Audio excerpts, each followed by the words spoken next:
Weißt du eigentlich, in welchem Verhältnis deine Schaumkanone verdünnt? In diesem Video erfährst du, wie du es rausfindest. Früher waren Schaumkanonen sehr selten und sehr teuer. Mittlerweile gibt es die von 5 € bei asiatischen Versandhändlern bis hin zu 75 € für Top-Produkte.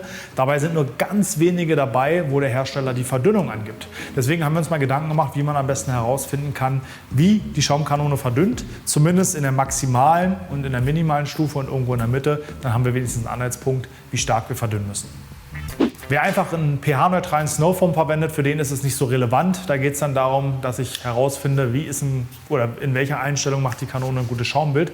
Wenn ich aber, wie es wirklich sinnvoll für eine Vorwäsche ist, mit einem alkalischen oder auch mit einem sauren Vorreiniger wasche, ist es essentiell zu wissen, was da vorne eigentlich rauskommt, weil wenn ich es nicht weiß, kann auch wirklich mal was kaputt gehen. Deswegen wollen wir jetzt einfach mal diese Skala ein bisschen eingrenzen und dir mal zeigen, wie du das herausfinden kannst, um einfach mehr Sicherheit und auch mehr Wissen beim Waschen zu haben.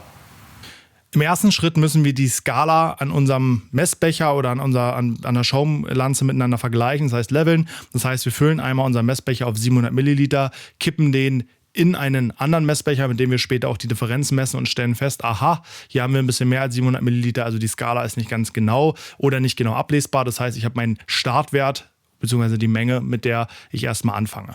Wir fangen mit der höchsten Verdünnung an, das heißt mit der meisten Wassermenge, geben wie gesagt den Reiniger hier in den Eimer, um halt einfach das Material nicht zu verschwenden und danach damit noch ein Auto waschen zu können oder es halt in eine Sprühflasche umzufüllen. Wir lesen dann an der Wasseruhr 10 Liter ab und stoppen dann die Ausgabemenge und vergleichen einfach, wie viel hat er bei 10 Liter Wasser aus dem Becher gezogen. Du kannst natürlich den Reiniger verwenden, den du auch tatsächlich dann verwenden möchtest. Wichtig ist dabei allerdings, dass du den nicht weghaust, sondern vielleicht danach zum Waschen nimmst oder dir daraus eine Mischung machst.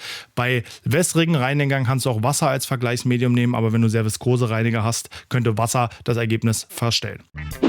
Wir haben jetzt herausbekommen, dass wir 50 Milliliter verbraucht haben mit einer kleinen Ablesetoleranz 40 bis 50 Milliliter auf 10 Liter Wasser ist ausgerechnet ein Mischungsverhältnis von 1:200 in der minimalen Einstellung. Jetzt messen wir mal die maximale Einstellung und gucken mal, wie viel Reiniger er da saugt.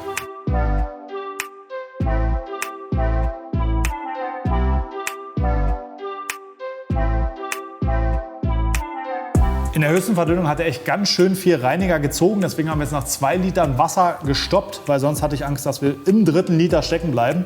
Wir messen jetzt mal, was der da rausgezogen hat und dann gibt es das stärkste Mischungsverhältnis.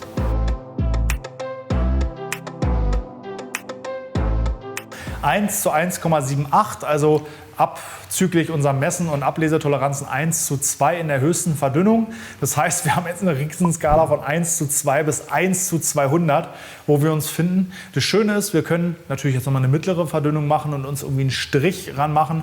Praktischerweise würde ich jetzt aber diese 1:2 nehmen und dann in meinem Becher verdünnen. Also wenn ich weiß, der halbiert meine Verdünnung, kann ich natürlich in meinem Becher verdünnen. Also wenn ich 1:10 im Becher mache, habe ich am Ende 1:20, was rauskommt. Will ich 1:10 haben, mache ich 1:5 im Becher, wird nochmal halbiert oder wird verdoppelt die Verdünnung, besser gesagt, und ich habe eine 1:10er Verdünnung.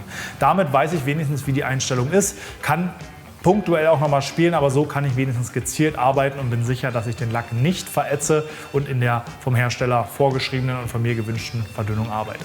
Das kann ich jetzt mit jeder Schaumlanze auf dem Markt machen. Es gibt natürlich auch Schaumlanzen wie eine, die wir uns unten verlinken, die hat einzelne Stufen. Da ist eine fest vom Hersteller vorgegebene Verdünnung auf den einzelnen Stufen, was natürlich noch genaueres Arbeiten ermöglicht. Viel Spaß beim Nachmachen. Ich habe jetzt noch ein Auto zu waschen mit dem ganzen Schaum, den wir hier produziert haben. Danke dir fürs Zuschauen. Bis zum nächsten Mal. Hau rein.